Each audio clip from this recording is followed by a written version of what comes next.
to decide that the things that I tried were in my life just to get high on. When I sit alone, come get a little known, but I need more than myself this time. Step from the road to the sea to the sky, and I do believe that we rely on. When I lay it on, come get to play it on, all my life to sacrifice. Hey, oh, listen what I say, oh, I got your hey, oh, now listen what I say, oh, For more than a decade, there has been widespread illegal use of anabolic steroids and other performance-enhancing substances by players in Major League Baseball, in violation of federal law and baseball policy. Club officials routinely have discussed the possibility of substance use when evaluating players.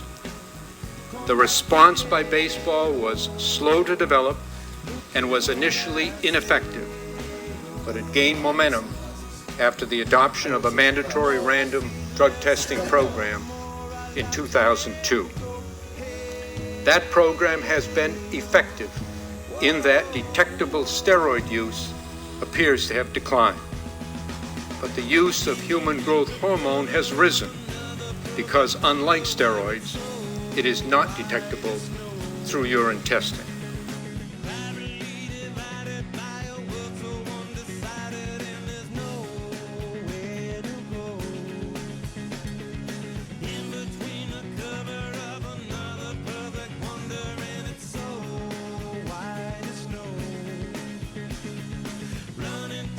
Many players were involved. Each of the 30 clubs has had players who have been involved with such substances at some time in their careers. There have been many estimates of use, all of them impossible to verify. Now you bring it up, I'm gonna bring it up just to hear you sing it out. Step from the road to the sea to the sky, and I do believe what we rely on. When I lay it on, come get to play it on, all my life to sacrifice. Hey, oh, listen what I say, oh. 7% of the Major League players who participated in anonymous survey testing in 2003 tested positive. Those figures almost certainly understated the actual level of use, since players knew they would be tested at some time during the year.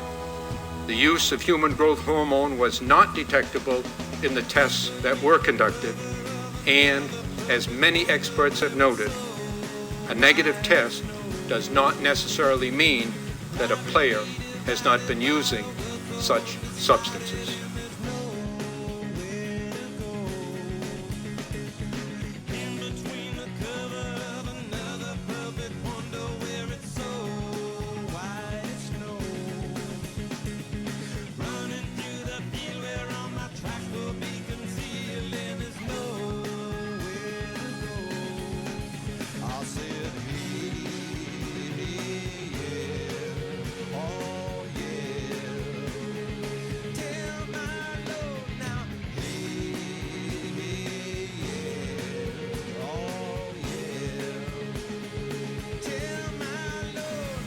Apart from the dangers posed to the Major League player himself, however, his use of these substances encourages young athletes to use them.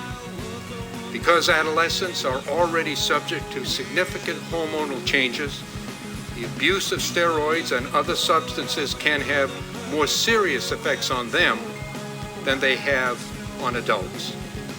Many young Americans are placing themselves at risk. Some estimates appear to show a recent decline in steroid use by high school students. That's heartening, but the range of estimates is from about 3 to 6%. And even the lower figure means that hundreds of thousands of high school-aged young people are illegally using steroids. It's important to deal with the players who are illegal users, but it's at least as important perhaps even more so, to be concerned about the reality that hundreds of thousands of our children are using them. Every American, not just baseball fans, ought to be shocked into action by that disturbing truth.